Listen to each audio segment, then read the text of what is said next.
नमस्कार, इस वक्त मौजूद है महेंद्रगढ़ जिले के गांव पाली में। आपको बता दें, जिस तरह की उत्तर प्रदेश में लगातार जो बुलडोजर की कार्रवाई है आए दिन चर्चा का विषय बनी रहती है। ठीक इसी प्रकार की जो तस्वीरें हैं उनके माध्यम से आपको दिखा देते हैं। आज उसी बुलडोजर की हम बात करेंगे। तस्वीरों के माध्यम से भी आप देख पा रहे हैं कि दो बुलडोजर यहाँ मौजूद है। इसी के साथ साथ ग्राम पंचायत पाली के जो सरपंच है देशराज फौजी, वो भी हमारे साथ मौजूद है। जानेंगे किस तरह से क्या कुछ कार्रवाई रही।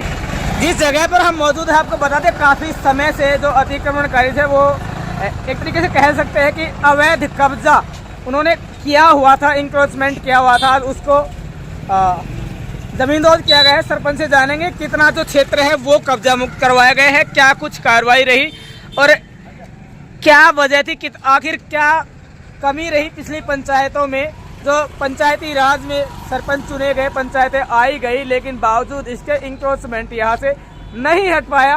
और तारीफ भी करना चाहेंगे, कहना चाहेंगे जो लोग अवैध कब्जा कर रहे हैं या अवैध कब्जों पर बैठे हैं वो लोग भी ऐसी कार्रवाई से बचें, ताकि ना तो प्रशासन को दिक्कत हो, ना ही सरपंच का भी किसी से वैर भाव हो। तो चलिए सीधे जुड़ते हैं, सरपंच देशराज से बातचीत करेंगे।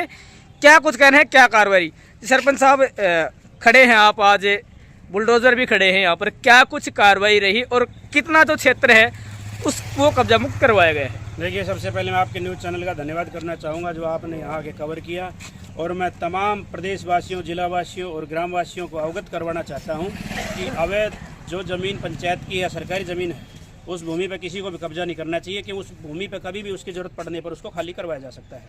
हमारे यहाँ पर 1,40,50,000 रुपये ग्रांट आई हुई है पीएचसी की।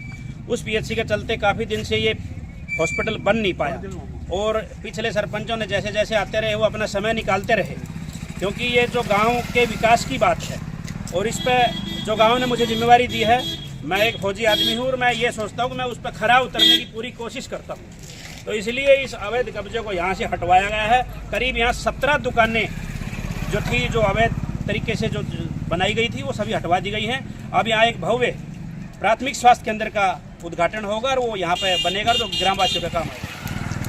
अक्सर देखने में आता है कि ऐसी जब कार्रवाई होती है तो कहीं ना कहीं जो गांव वाले हैं वही सरपंच को भला बुरा समझते हैं, या फिर एक तरीके से ये कह सकते हैं कि सरपंच के सर पर बुराई का ताज जरूर बन जाता है।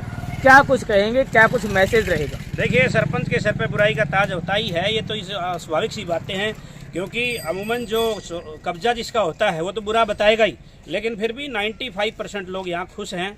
और मैं आपको सच कहूँ तो इस गांव के लोगों ने व्रत कर रखा था जो आज खुलेगा, और लोगों ने अब बिल्कुल स्पष्ट तरीके से पूरा सहयोग किया है। 5% लोग तो होते ही हैं, क्योंकि देखो कब्जा जहाँ जिसका रहता है उसको तकलीफ तो होती है, और तमाम जो गांव को पूरे को तकरीबन अब आज खुशी का दिन है, जो कि यहाँ हॉस्पिटल बन के तैयार होएगा, बाहर कहीं नहीं जाना पड़ेगा, और यही सारे काम जैसे कि जन्म प्रमाण पत्र और मृत्यु प्रमाण पत्र, ये सारी चीज़ें यहीं पे बनेंगी। नहीं तो हॉस्पिटल शिफ्ट होने के चांसेस थे और ये दूसरी जगह जा रहा था।